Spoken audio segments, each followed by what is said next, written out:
श्रुत पंचमी की कहानी सबने सुनी है क्या? चलिए आज थोड़ा सा सुनते हैं उस कहानी को पूरी कैसे है। बात है लगभग आज से 2000 वर्ष पहले की, जब महिमा नगरी में अरहद बलि आचार्य के द्वारा यति सम्मेलन करवाया जा रहा था। यति सम्मेलन का तात्पर्य है पूरे भारतवर्ष में जितने भी दिगंबर साधु हुए, कोई फर्क नहीं पड़ता, सारे के सारे साधु उस समय के जो सबसे दीर्घ दीक्षित आचार्य होते थे उनके पास एकत्रित होकर के अपने सभी दोषों की आलोचना करते थे, प्रायश्चित लेते थे और सामूहिक प्रतिक्रमण करते थे। अरहद बलि आचार्य के सानिध्य में वो यति सम्मेलन करवाया जा रहा था और उसी यति सम्मेलन में अरहद बलि आचार्य ने देखा कि पहले जब भी साधु मिलते थे तो सारे साधु इस प्रकार से मिलते थे जैसे जो ज्येष्ठ और श्रेष्ठ आचार्य हैं उन्हीं के शिष्य हों। लेकिन उस वर्ष जब पूरे भारतवर्ष के साधु महिमा नगरी में एकत्रित हुए तो उनमें मतभेद दिखाई दिया। ये नंदी संघ के हैं, ये पुलाक संघ के हैं, सब में आपस में थोड़ा बहुत मतभेद दिखाई दिया। उस समय अरहद बलि आचार्य समझ गए थे कि अब धीरे धीरे धीरे करके साधु संघों में भी विच्छेद होना प्रारंभ हो जाएगा। उस समय धरसेन गिरी गुफा में ध्यान कर रहे थे और धरसेन आचार्य को ही जिनवाणी के एक अंग के अंश का ज्ञान बाकी बचा था। 2000 साल पहले तक कोई भी जिनवाणी लिखित रूप में नहीं थी। ज्ञानावर्णी कर्म का क्षयोपशम इतना अच्छा था कि ओरल चलता था सब कुछ। गुरु ने शिष्य को ज्ञान दिया और शिष्य ने शिष्य को ज्ञान दिया और एज इट इट जैसा दिया है वैसा की वैसा ही याद रहता था। और आज तो स्थिति ये है कि यहाँ से निकलते निकलते आपके पास पहुँचते पहुँचते भी राई का ये कहावत कैसे प्रारंभ हुई? पहाड़ राई का पहाड़। लेकिन जानते हैं क्या ये कहावत कहाँ से प्रारंभ हुई? तो पहले बता देते हैं। 4 भाई थे। एक भाई को थोड़ा सा ज्ञान था, थोड़ा सा, ज्यादा ज्ञान नहीं, थोड़ा सा था। बाकी 3 भाइयों को बिल्कुल भी ज्ञान नहीं था। तो जब भी बड़ा भाई कुछ भी कहता तीनों भाइयों को हमेशा क्या लगता? अरे भैया ये तो बड़ा गजब का व्यक्ति है, ये भी जानता, ये भी जानता और ये भी जानता है। अब बड़े भाई को सबसे ज्यादा ज्ञान पर्वत और पहाड़ों के बारे में ही था। तो वो हर बात को, उसके हर एक प्रसंग में, हर एक सेंटेंस में पहाड़ आता। छोटे भाइयों ने एक दिन सुना, 2 दिन, 4 दिन, 10 दिन, 20 दिन, अब रोज रोज आ रहा है देखो तो। अब छोटे भाइयों ने कहा पहाड़ पहाड़ होता कैसा, दिखा तो दो। अब बड़ा भाई विचार करा यहाँ आसपास कहीं पहाड़ तो है नहीं, और मैंने यदि इन्हें पहाड़ दिखा दिया तो ये स्वयं भी पहाड़ के जानकार ज्ञानी बन जाएंगे, फिर ये मेरे पास आएंगे नहीं। तो इन्हें संसार वाला, वास्तविकता वाला मत दिखाओ, कपोल कल्पित कल्पनाओं से बना करके दिखाओ। उसने एक राई का दाना उठाया, हाथ में रखा और कहा देखो ये रहा पहाड़। समझ गए क्या कहा? ये रहा पहाड़। और वो बेचारे सीधे साधे भोले भाले से आप जैसे भव्य प्राणी थे, ना कभी पहाड़ देखा ना राई देखी। तो उन्हें कहा हाँ इतना बड़ा पहाड़। तब से वो कहावत बन गई कि जब भी व्यक्ति किसी को भ्रम में रखता है, जब भी किसी को वास्तविकता से अवगत नहीं होने देता, तब वो क्या करता है, राई का पहाड़ बना देता है। तो 2000 वर्ष पहले ज्ञानावर्णी कर्म का क्षयोपशम बहुत अच्छा था। अहंकार की, मैं की भावना बिल्कुल नहीं हुआ करती थी, तो ज्ञान में कोई भी विकृति नहीं आई। जैसा गुरु ने शिष्य को पढ़ाया वैसा शिष्य ने अपने शिष्य को और अपने शिष्य को। लेकिन धीरे धीरे ज्ञानावर्णी कर्म का क्षयोपशम कम होने लगा, ज्ञान विस्मृत होने लगा, याददाश्त कमजोर होने लगी। तो विचार किया गया यदि जिनवाणी को लिपिबद्ध नहीं किया जाएगा तो एक समय ऐसा आएगा जब जिनवाणी पूर्ण तरह विलुप्त हो जाएगी। वास्तविकता का ज्ञान कराने के लिए संसार में कुछ भी नहीं बचेगा। तो क्या किया जाए? धरसेन आचार्य उस समय एक अंग के अंश के ज्ञाता थे। उन्हें लगा कि मेरी उम्र अब बहुत कम बची है, यदि मैं लिपिबद्ध करना भी चाहूँ तो मेरे पास इतना समय नहीं है कि जितना मुझे पूर्ण ज्ञान है उतना मैं लिपिबद्ध कर सकूँ। मुझे क्या चाहिए? मुझे योग्य शिष्य चाहिए जो बिना अपनी बुद्धि उसमें लगाए। ज्यों का त्यों जैसी भगवान जिनेंद्र देव की वाणी है वैसी ही लिपिबद्ध कर सकें। उन्होंने एक पत्र महिमा नगरी में अरहत बलि आचार्य के पास पहुंचवाया कि मुझे 2 योग्य शिष्य चाहिए जिनवाणी के लेखन के लिए। तो उन्होंने 2 मुनि महाराज को भेज दिया। अरहत बलि आचार्य ने 2 मुनिराज को धरसेन आचार्य के पास गिरनार जी भेजा और वहाँ पर धरसेन आचार्य जब थोड़े सा विश्राम कर रहे थे तो उन्होंने स्वप्न में देखा कि 2 तरुण बैल, बिल्कुल सफ़ेद रंग के बैल आकर के उनकी प्रदक्षिणा दे करके उनके पास नमस्कार करके बैठ गए हैं। ज्ञानी गुरु थे, समझ गए कि बहुत शीघ्र मुझे योग्य शिष्य मिलने वाले हैं। फिर भी गुरु तो गुरु होता है, वो बिना परीक्षा लिए शिष्य को स्वीकार नहीं करता। गुरु परीक्षा क्यों लेता है? गुरु शिष्य की योग्यता की, उसकी क्षमता की परीक्षा लेता है कि कहीं योग्यता से कम दिया तो शिष्य भटक सकता है। कि गुरु से ज्ञानी तो हम हैं और क्षमता से ज्यादा दे दिया तो शिष्य बिखर सकता है।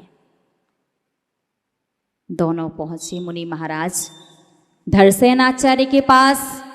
धरसेन आचार्य ने परीक्षा लेने के लिए दोनों मुनि महाराज को एक एक मंत्र दिया और कहा कि आपको सामने गुफा में जाकर के ये मंत्र सिद्ध करना है 3 दिन में। यदि मंत्र सिद्ध कर लोगे तो आपकी योग्यता प्रमाणित हो जाएगी और उसके बाद अपन आगे जिस कार्य के लिए आए हैं वो करेंगे। दोनों मुनि महाराज पहुंचे। उनकी विशुद्धि इतनी ज्यादा थी कि 3 दिन की जगह 1 ही दिन में विद्या सिद्ध हो गई। देखिए, यद्यपि दिगंबर साधु, सच्चा साधु जो होगा वो कभी भी कोई भी सिद्धि में नहीं पड़ता। जो साधु कहे हमें सिद्धि हो गई, सिद्धि, आओ हम तुम्हें सिद्धि दे दें, सिद्धि करना सिखा दें, बता दें, तो समझ जाना मामला गड़बड़ है।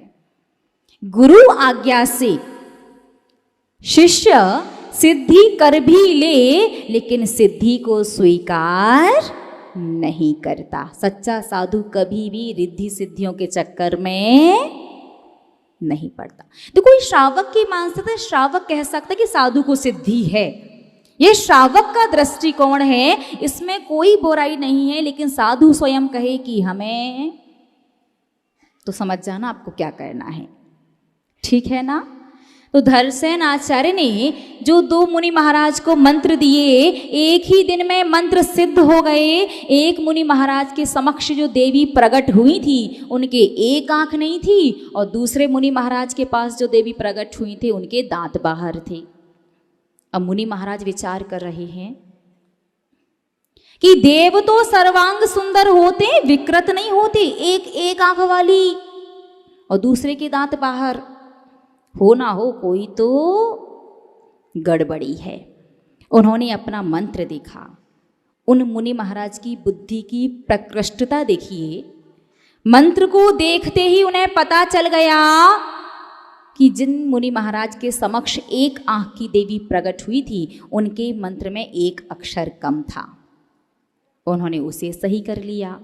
जिन मुनि महाराज के समक्ष वो दांत बाहर वाली देवी प्रकट हुई थी उनके में एक अक्षर ज़्यादा था, तो उन्होंने उसे कम कर दिया। पुनः साधना की और दूसरे ही दिन बिल्कुल सही देवियां प्रकट हुईं।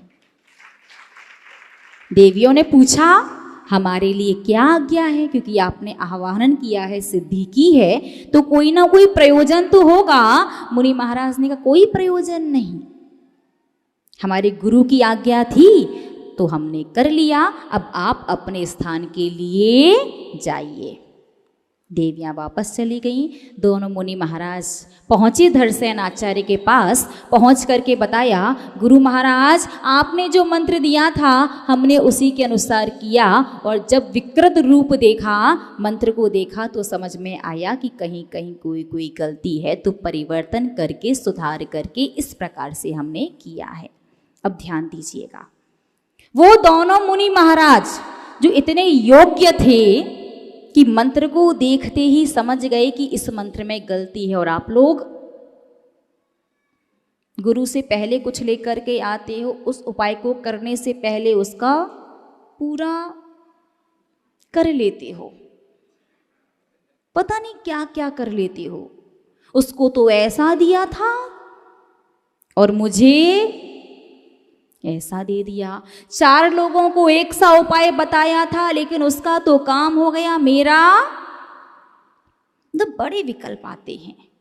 देखिए, सही और श्रेष्ठ शिष्य वही होता है, गुरु ने जैसा और जो कहा है। हम बात भक्त की नहीं कर रहे, किसकी?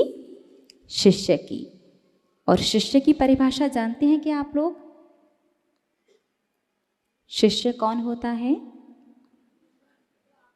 बाद में प्रसंग जब आएगा तब बताएंगे, अभी समय बहुत ज़्यादा हो रहा है। उन्होंने पूरी बात गुरु को बताई। आप तो पहले परीक्षा करते हो, पूरे जो भी कर देते हो, उसके बाद फिर कहते हो काम नहीं चल रहा है ना? कैसे काम चलेगा? धरसेन आचार्य समझ गए और दोनों को बसंत पंचमी वाले दिन से विद्या अध्ययन करवाना प्रारंभ कर दिया। अब हम आपसे पूछना चाहते हैं, उन दोनों मुनि महाराज के नाम क्या थे जो महिमा नगरी से आए थे? सब एक साथ बता दो। बहुत बढ़िया। फिर बताइए, जब देवों ने उनकी दांत की पंक्ति को बिल्कुल ठीक किया, क्योंकि एक मुनि महाराज के दांत आगे पीछे आड़े टेढ़े से थे, फिर उनका नाम क्या पड़ा? तो पहले क्या था? तो वही तो हम पूछ रहे, बताइए जरा ज्ञानियों, थोड़ा थोड़ा सा बता दो, क्या नाम था उनका? पहले नाम था नरवाहन और सुबुद्धि। क्या नाम था?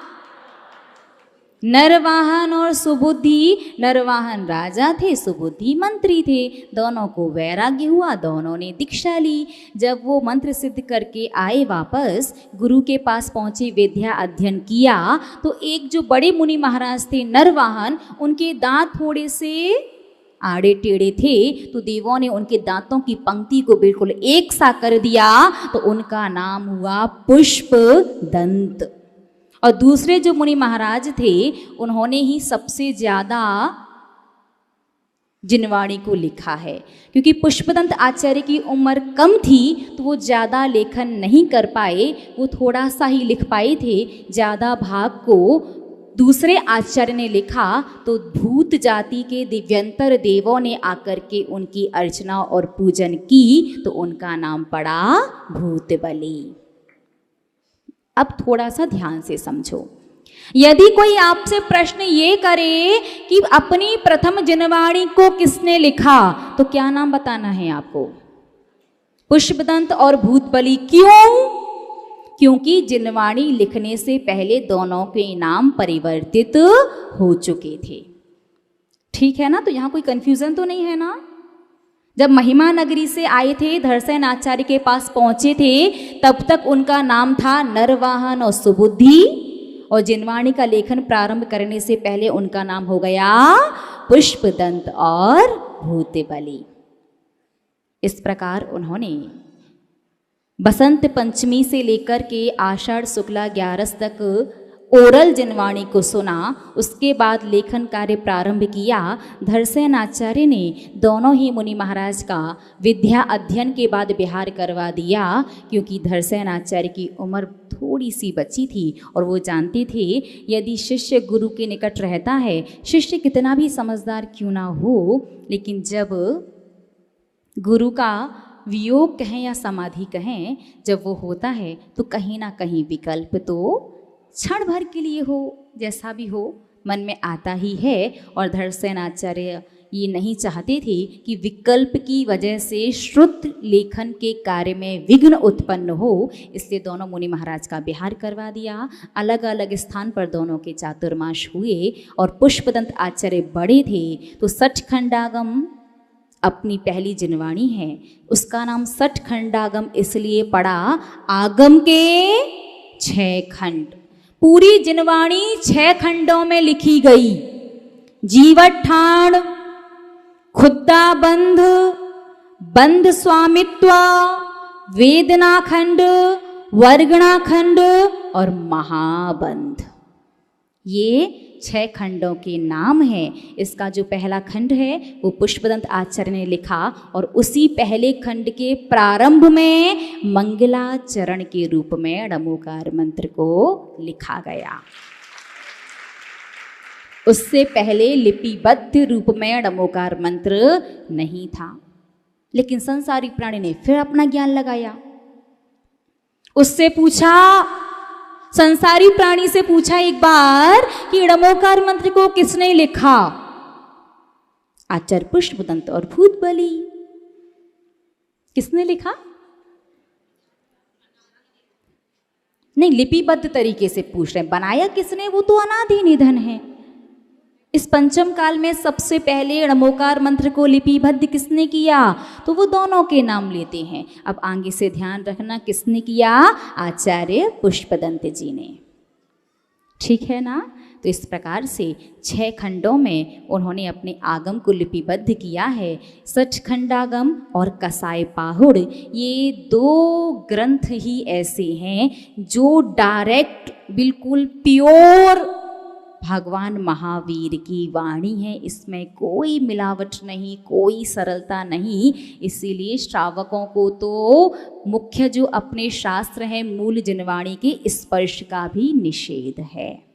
श्रावक सिर्फ शुद्ध वस्त्र पहन करके उनका रख रखाव तो कर सकता है, लेकिन पढ़ नहीं सकता। क्यों? क्योंकि वो बहुत जटिल और क्लिष्ट विषय उसमें लिखा है। और जब किसी संसारी प्राणी को कोई बात समझ में नहीं आती तो वो क्या करता है?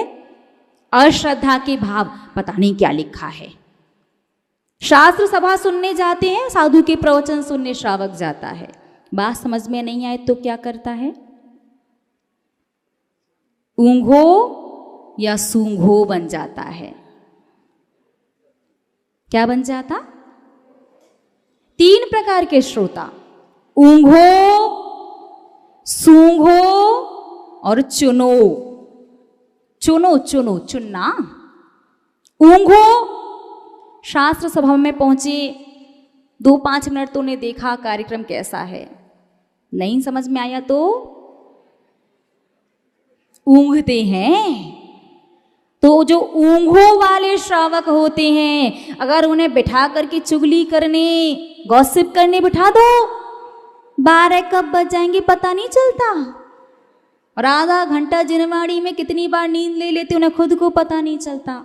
तो जो ऊँघों वाले श्रावक होते हैं, जिनवाणी के प्रति अश्रद्धा के भाव और अभिनय कहीं ना कहीं हो जाती है, वो आगे चल करके बनते हैं उल्लू।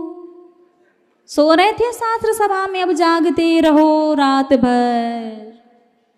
दूसरे सूंघो, जिनवाणी समझ में नहीं आ रही, प्रवचन समझ में नहीं आ रहे, तो वो क्या करते, यहां वहां सूंघो। कौन आ रहा, कौन जा रहा, कौन कितनी देर पहले आया, किसकी बहू आई और किसका बेटा नहीं आया।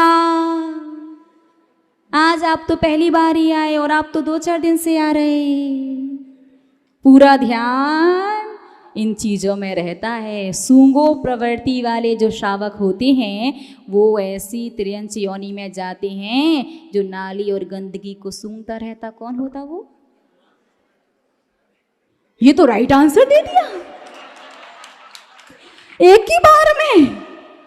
तो संस्कार के वश आकर के बता रहे हो कि जाने की तैयारी है? नहीं, क्यों जाना है? मनुष्य पर्याय जैन कुल मिली जिनवाणी सुन रहे, बिल्कुल नहीं, पूर्ण विनय के साथ श्रद्धा से सुनेंगे। तो सूंघो वाले कहाँ जाते हैं? PIG वाली योनि में। तीसरे चुनो, श्रद्धा से सुनते हैं। जितनी समझ में आ जाए बहुत अच्छी बात है, नहीं आती तो श्रद्धा करते हैं कि भगवान जिनेंद्र देव को तो नहीं सुन पा रहे हैं, कम से कम उनकी वाणी ही कानों से होकर के हृदय में जा रही है। और पूरा विषय भले ही समझ में ना आए, याद ना रहे, 1-2 पॉइंट भी आ गए, चुन लिए, तो वो भी संसार से चुन लिए जाते हैं, परमात्मा बन जाते हैं। तो वैसे तीसरे वाले हैं, बिल्कुल बिल्कुल। तो आज जो आपने विषय सुना है, बस इतना समझ लीजिएगा कि बसंत पंचमी भी हमारे जैनों का ही पर्व है, लेकिन ना जाने क्यों हम इतना उलझ जाते हैं कि हम हर चीज़ को या तो मिथ्या बना देते हैं या इतना मुश्किल बना देते हैं कि हमारे बच्चे, आज का युवा वर्ग धर्म से दूर होता जा रहा है। तो बसंत पंचमी पर्व कैसे है? क्योंकि उस दिन पुष्पदंत और भूतबली का विद्या अध्ययन प्रारंभ हुआ था। श्रुत पंचमी पर्व क्यों है? क्योंकि उस दिन आगम का लेखन कार्य पूर्ण हुआ था, प्रारंभ नहीं, पूर्ण हुआ था। और आप लोगों को क्या करना है? जिनवाणी को पूर्ण श्रद्धा और विनय से सुनना है। जितना समझ में आए उसमें से चुनना है, और समझ में ना आए तो श्रद्धान करना है। और वो जो पहला भाई था ना 4 भाई में से, राई का पहाड़ वाला, वो नहीं बनना है। बाकी 3 भाइयों को जब भी वास्तविक पहाड़ पता चल गया ना, फिर देख लो। तो इस प्रकार से जिनवाणी आगम अथाह है। भव्य जीवों, कभी भी अपने ज्ञान का अहंकार मत कीजिएगा, कभी भी धर्म को, जिनवाणी को व्यर्थ या फिजूल की बातें नहीं समझिएगा। आप ठीक से यदि थोड़ा सा भी जिनवाणी श्रवण करते हैं, हम कहेंगे कि आप लोग अक्सर कहा करते हैं ना कि बहुत सारा ज्ञान प्राप्त करो या बिल्कुल अज्ञानी रहो। तो हम आपसे कहना चाहेंगे, ना तो ज़्यादा के पीछे भागो, ना अज्ञानी बनने में विश्वास करो। आप तो थोड़ा सा ज्ञान प्राप्त करो, लेकिन सही करो। तो इस प्रकार से पूज्य आचार्य भगवंतों का हम सभी भव्य जीवों पर बहुत बहुत उपकार है, परम उपकारी हैं सभी पूर्वाचार्य। उन सभी के चरणों में सिद्ध श्रुत आचार्य भक्ति समेत त्रिकाल नमोस्तु नमोस्तु नमोस्तु। जय बोलिए परम श्रद्धेय अगर्णी हरिका श्री सौम्य नंदिनी माता जी की।